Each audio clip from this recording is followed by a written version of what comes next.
Quando Terra Nostra estreou lá em 1999, o Brasil parava.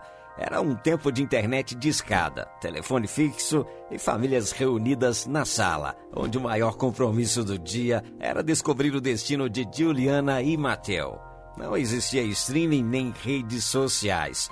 O comentário do vídeo era feito na calçada ou no trabalho no dia seguinte. Agora mais de 2 décadas se passaram. O mundo mudou, mas a emoção dessa história atravessou o oceano do tempo e continua vibrando atualmente. Hoje, ao revermos essa saga, o olhar é outro. Os jovens de ontem agora são adultos que entendem na pele o que significa perda, orgulho e recomeço. E nesse vídeo vamos revelar todos os desfechos e ainda mostrar como o amor tratou o elenco na vida real. Começando com Juliana e Mateu. Eles sempre foram o coração pulsante de Terra Nostra. O romance nasce ainda na travessia do oceano, no navio de imigrantes, como um amor intenso e imediato, daqueles que parecem escritos antes mesmo de acontecer. Mas ao desembarcarem no Brasil, o destino impõe a sua primeira crueldade. Separados no caos do porto, eles seguem caminhos opostos, transformando a promessa de felicidade em uma longa prova de resistência. Anos se passam marcados por armações, mal-entendidos e casamentos feitos por sobrevivência, não por amor. Mateu é forçado a se casar com Rosana, enquanto Juliana, acolhida pela família de Mariano, acaba unida a Marco Antônio. O amor verdadeiro nunca desaparece, mas passa a existir como uma dor silenciosa, carregada por ambos. O ponto mais devastador dessa história é a perda do filho. Após o parto, o bebê de Juliana é arrancado de seus braços por Janete e levado à roda dos enjeitados. Criado pela espanhola Dolores, o menino recebe o nome de Juanito, enquanto Janete o havia registrado como Francisco, em homenagem ao marido. No último capítulo, o reencontro acontece justamente quando Juliana e Mateu ouvem o nome da criança em um orfanato. O som que desmonta, de uma vez por todas, a teia de mentiras da vilã. Filho. O final traz uma ironia comovente do destino de Juliana e Mateu. Eles ficam juntos e formam uma família construída pelo afeto, não apenas pelo sangue. Mateu aceita criar Aninha, a filha de Juliana, com Marco Antônio, enquanto Marco Antônio termina criando a filha que Mateu teve com Rosana. O amor que atravessou o oceano se transforma em generosidade. Para selar o recomeço, Francesco Mariano, que sempre amou Juliana como filha, presenteia o casal com terras. É nessa fazenda que Juliana e Mateu finalmente encontram a paz que a imigração, o café e a vida lhes roubaram no início. Terra Nostra encerra deixando claro que o final feliz não apaga cicatrizes, mas oferece algo ainda mais raro, a chance de recomeçar. E depois de saber quem fica com quem no final, você também vai ficar sabendo sobre a vida real dos atores. Como eles estão hoje em dia, se namoraram fora das telas ou com quem estão casados, se têm filhos e outras curiosidades. Será que Ana Paula Arósio ficou com Tiago Lacerda na vida real? Bom, agora vamos falar do desfecho de Rosana e Marco Antônio. Eles representam em Terra Nostra o amor possível depois da frustração, a chamada segunda chance. Diferente de Juliana e Mateu, que simbolizam o amor destinado, eles começam a história ocupando o lugar do incômodo. Rosana surge mimada, possessiva, muitas vezes rejeitada pelo público por tentar prender Mateu a um casamento sem afeto. Marco Antônio, por sua vez, é visto como grande obstáculo entre Juliana e o amor de sua vida. Ao longo da trama, porém, a novela faz algo raro e poderoso que transforma ódio em redenção. Rosana passa anos vivendo a dor de um casamento marcado pela rejeição, querendo ser amada, vista e escolhida, e encontrando apenas silêncio.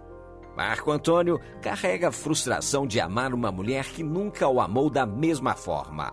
Quando ambos perdem aquilo que desejavam, a história muda de rumo e promove a famosa troca de casais.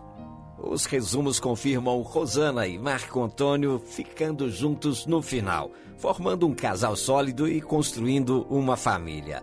Não é um romance de conveniência, mas de cura. Eles deixam de ser vilões ou estorvos para se tornarem protagonistas da própria felicidade, mostrando que personagens imperfeitos também podem mudar. No final, em um gesto de paz, Marco Antônio cria a filha de Mateu, enquanto Mateu cria a filha de Marco Antônio. Uma troca que selou o fim da rivalidade entre as duas famílias. O destino dá um nó tão apertado que, no fim, os dois antigos rivais criam as filhas um do outro, selando uma paz que ninguém imaginava no começo da trama. Terra Nostra deixa claro que o amor que realmente transforma não é o que vence pela força, mas o que nasce da perda, amadurece na dor e cura o ódio pelo caminho.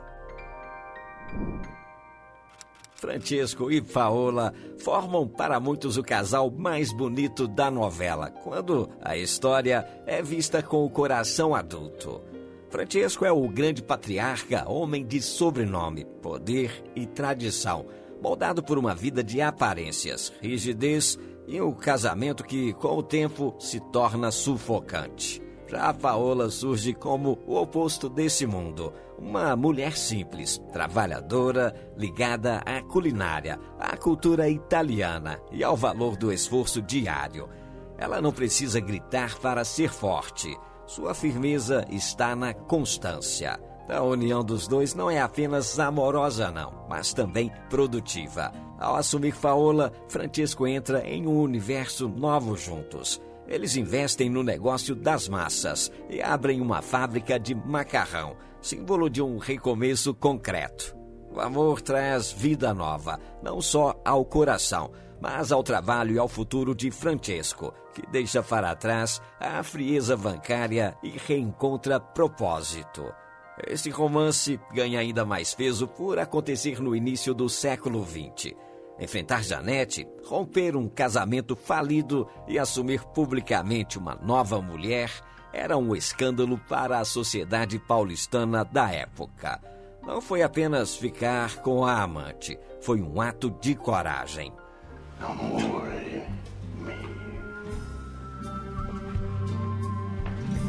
O nascimento do filho com Paola sela essa transformação. Francesco já tinha Marco Antônio, um filho adulto. O bebê, porém, representa sua segunda juventude, a prova de que ele não estava esperando o fim da vida, mas a recomeçando de verdade. É o amor depois da tempestade, maduro, consciente e libertador. Janete e Josué protagonizam um dos finais mais provocativos e debatidos de Terra Nostra. Ela é a vilã que se acredita parte da aristocracia paulistana, moldada pela soberba, pelo desprezo aos imigrantes e pela certeza de que o sobrenome e o dinheiro a colocavam acima de todos. Por isso, o seu castigo não vem em forma de tragédia explícita, mas de algo muito mais doloroso para ela, a queda de status. No final da novela, a Janete não termina na mansão do Mariano. Ela passa a viver em uma casa simples, distante do luxo que sempre ostentou. Para uma mulher que humilhava os pobres e se recusava a qualquer trabalho doméstico, o verdadeiro castigo é simbólico: cuidar da própria casa, lavar a própria roupa e encarar uma rotina humilde. A ironia é cruel. A mesma mulher que roubou o filho de Juliana, alegando que a jovem não tinha berço, acaba engravidando do seu antigo funcionário, o cocheiro Josué.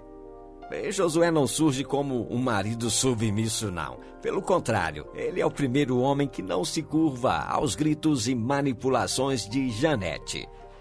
Por que eu não devia, Josué? Porque eu não gosto que ninguém fique me esperando. Na nova dinâmica, é ele quem estabelece limites, colocando a vilã em seu lugar. A antiga patroa autoritária se vê obrigada a se adaptar à vontade de um homem simples, firme e direto. Então vá para aquela cozinha e me faça um bom prato. A gravidez tardia sela esse destino. Em uma fase da vida em que Janete não esperava mais ser mãe, o filho surge como ambiguidade e pode ser a chance de redenção ou o elo definitivo que aprende a vida simples que ela sempre desprezou. Não há punição grandiosa, apenas a perda do que ela mais amava, o poder e a pose. A Angélica e o Augusto protagonizavam um dos arcos mais silenciosos e surpreendentes da novela. No começo, ela surge como a filha apagada, religiosa, quase destinada ao convento. Ele, ao contrário, aparece como típico aproveitador, sedutor, infiel e mais interessado nos próprios ganhos do que em compromisso. Por isso, o público sempre se perguntou se o casamento teria futuro e, principalmente, se Angélica realmente perdoaria as traições. E o final quebra expectativas. Angélica revela um tino inesperado para os negócios e se mostra mais estratégica do que o próprio pai, o Gumercindo. Enquanto ele se perde no temperamento, ela moderniza a administração das fazendas e faz a fortuna crescer. A curiosidade que ronda a internet tem resposta clara sim. Angélica assume o controle do dinheiro da família e o multiplica. Augusto também muda. O desfecho sugere que ele abandona o papel de conquistador para entender que Angélica é a sua maior aliada. Ele se dedica à carreira política, consciente de que precisa da imagem de uma família sólida. Angélica perdoa, mas não se submete. Coloca o marido nos eixos e assume o comando financeiro da vida do casal. A maternidade sela essa transformação. Com filhos, Angélica deixa para trás o antigo desejo de clausura e constrói o seu próprio império familiar. E o final agrada muito, porque mostra parceria real. Ela lidera, ele acompanha, e juntos encontram estabilidade. Gumercindo e Maria do Socorro encerram Terra Nostra como símbolo da tradição que resiste, mas também aprende a ceder. Durante toda a novela, ele vive consumido por uma obsessão, não ter um herdeiro homem. Para Gumercindo, moldado pela mentalidade machista do começo do século XX, o Império do Café parecia condenado ao fim por ter apenas filhas mulheres. Essa angústia alimenta o seu temperamento explosivo e contamina o casamento. O alívio chega no final, com o nascimento do tão esperado filho-homem. Para Gumercindo, não é apenas um herdeiro, mas a salvação emocional. Para Maria do Socorro, que suportou traições e humilhações, o menino representa uma mudança silenciosa de poder. Ela passa a ser respeitada e, finalmente, encontra a paz dentro da própria casa. Há, porém, um peso que permanece. Gumercindo reconhece José Alceu, filho que teve com Naná, mas o garoto não cresce ao seu lado. Ele é criado por Naná e Antenor, lembrando que nem todo erro pode ser corrigido com um final feliz. O desfecho do casal aponta para a transição do Brasil. Gumercindo se acalma com o herdeiro, aceita a modernização da fazenda e reconhece que suas filhas, especialmente Angélica, também são capazes de sustentar o legado. Bartolo e Leonora. Eles representam o sonho mais puro de Terra Nostra, o do imigrante que atravessou o oceano para conquistar a própria terra com trabalho e dignidade. Diferente dos grandes dramas da novela, a história deles é construída no silêncio do esforço diário, na lealdade e na paciência. Por isso, o público guarda tanto carinho por este casal. No final, Bartolo e Leonora decidem deixar a fazenda de Gumercindo, em São Paulo, para recomeçar no Rio Grande do Sul, mais precisamente na Serra Gaúcha.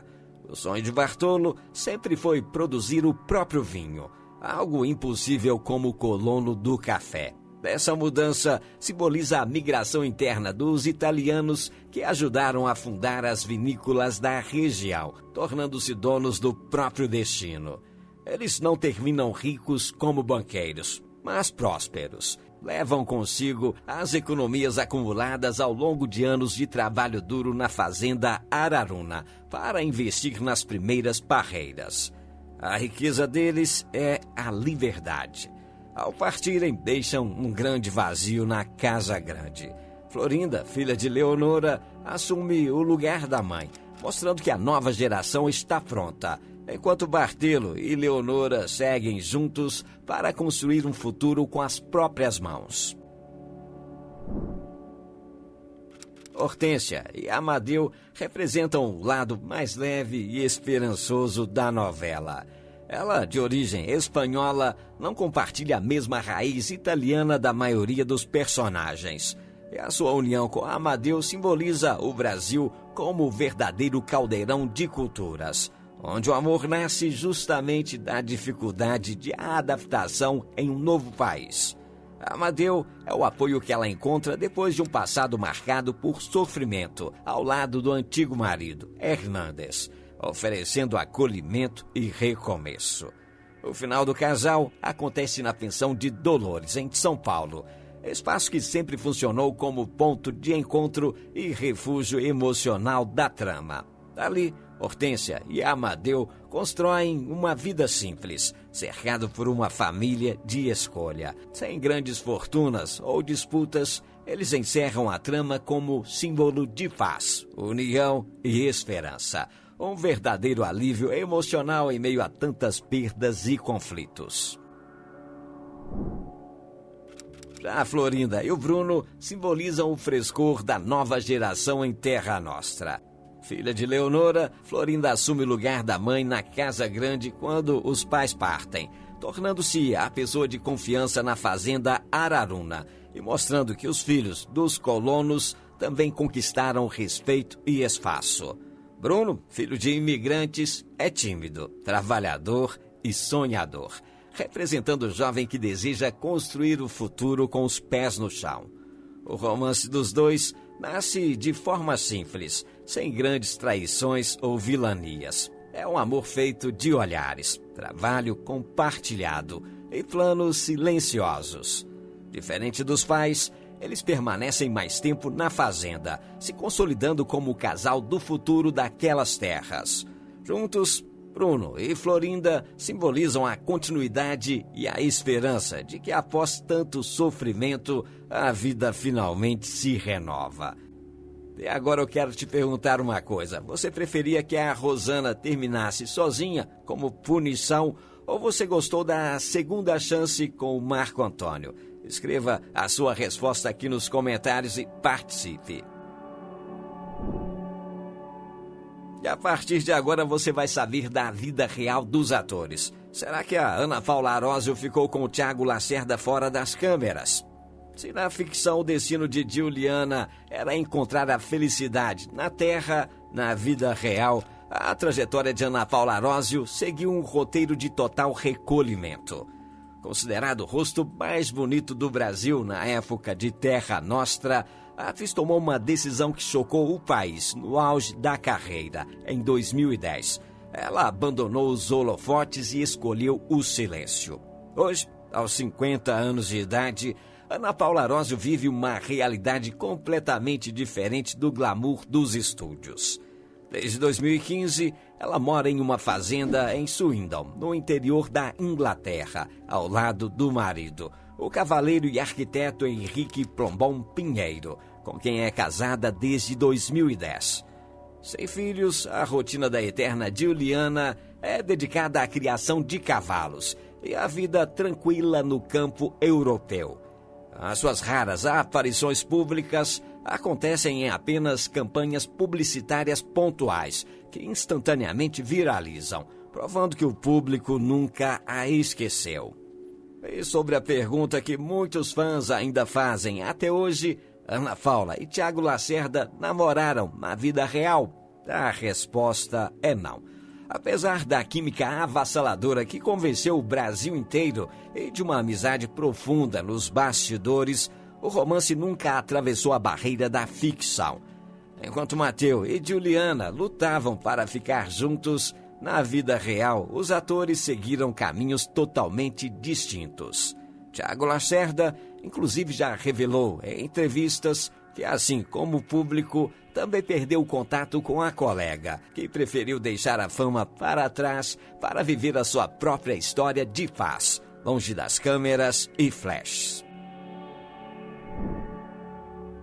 Se Ana Paula Arósio escolheu o mistério, Thiago Lacerda trilhou um caminho de presença e solidez.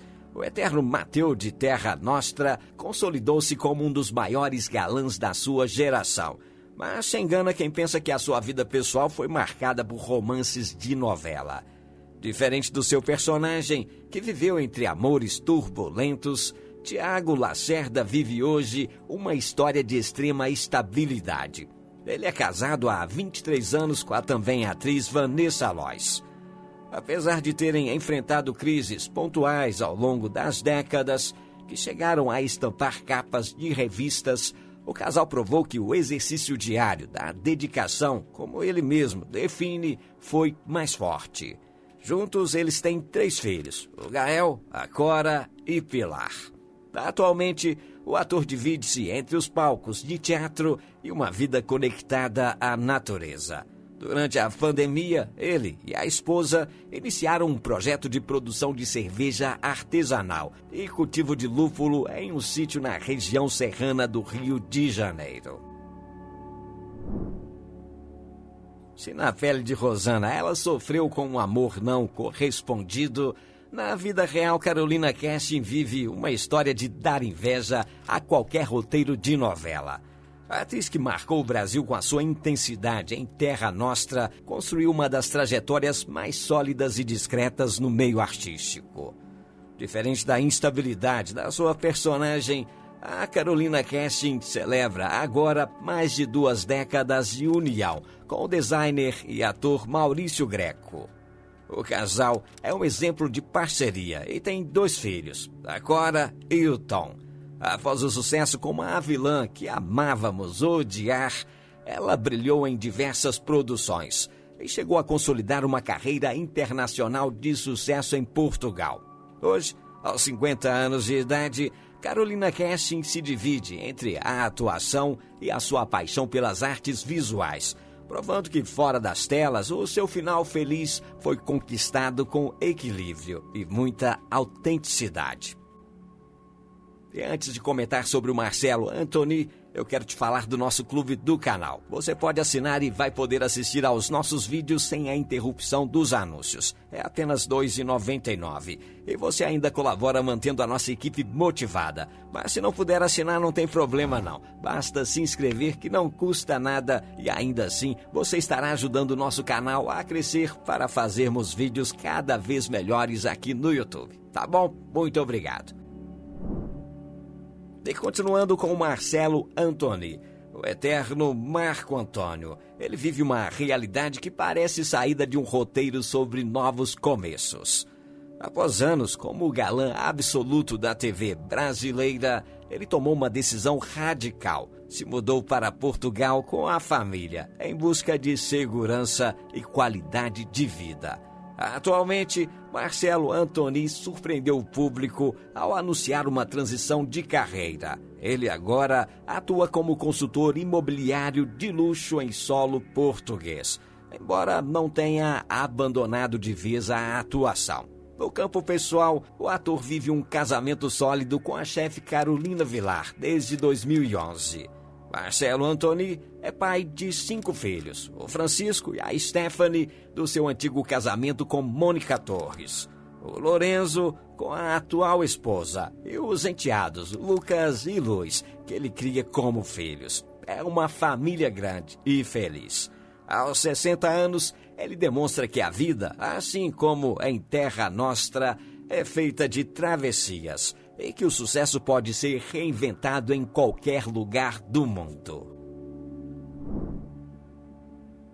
Maria Fernanda Cândido, a inesquecível Paola, viu a sua vida dar um salto tão cinematográfico quanto o da sua personagem em Terra Nostra. Eleita na época a mulher mais bonita do século, ela não se deixou prender ao rótulo de musa e construiu uma carreira internacional de prestígio, brilhando inclusive na saga Animais Fantásticos, do universo Harry Potter. Na vida real, a sua estabilidade impressiona. É casada desde 2005 com o empresário francês Petri Sparrira, com quem tem 2 filhos, o Tomás e o Nicolas. Atualmente, a Maria Fernanda Cândido vive em uma ponte aérea sofisticada entre o Brasil e a França, mantendo uma discrição absoluta sobre a sua vida pessoal. Aos 51 anos de idade, ela é a personificação da elegância e da inteligência, provando que, assim como a Paola, a sua força vem da capacidade de se reinventar, sem nunca perder a própria essência. Já o Raul Cortez, o eterno Francesco, que brilhou ao lado de Maria Fernanda Cândido, deixou um vazio imenso na teledramaturgia ao falecer em 2006, aos 73 anos, em função de um câncer. O ator, que teve 2 filhas, a Lígia e a Maria, encerrou a sua trajetória como um dos maiores ícones da nossa cultura, sempre reverenciado até hoje pela elegância e talento inigualáveis. Além de Raul Cortez, outros atores conhecidos de Terra Nostra já nos deixaram. Nos despedimos de Lolita Rodrigues, a eterna e vibrante Dolores, que nos deixou em 2023. Perdemos também a doçura de Elias Glazer, o nosso Padre Olavo, e a força de Gésio Amadeu, o querido Damião, que partiu vítima da pandemia em 2020. E partiu também o ator Mário César Camargo, o Anacleto, o mestre Gianfrancesco Guarnieri, que deu início à saga como pai de Juliana, entre outros. Não, lascia Juliana.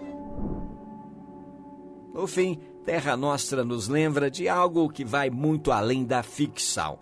Na novela, os casais encontram seus finais, alguns felizes, outros possíveis, e além de uns apenas necessários. Mas fora da tela, o tempo seguiu seu caminho. Muitos atores que deram vida a essas histórias, como Raul Cortez, a Lolita Rodrigues, Elias Glazer e tantos outros, brilharam intensamente e hoje já não estão mais entre nós.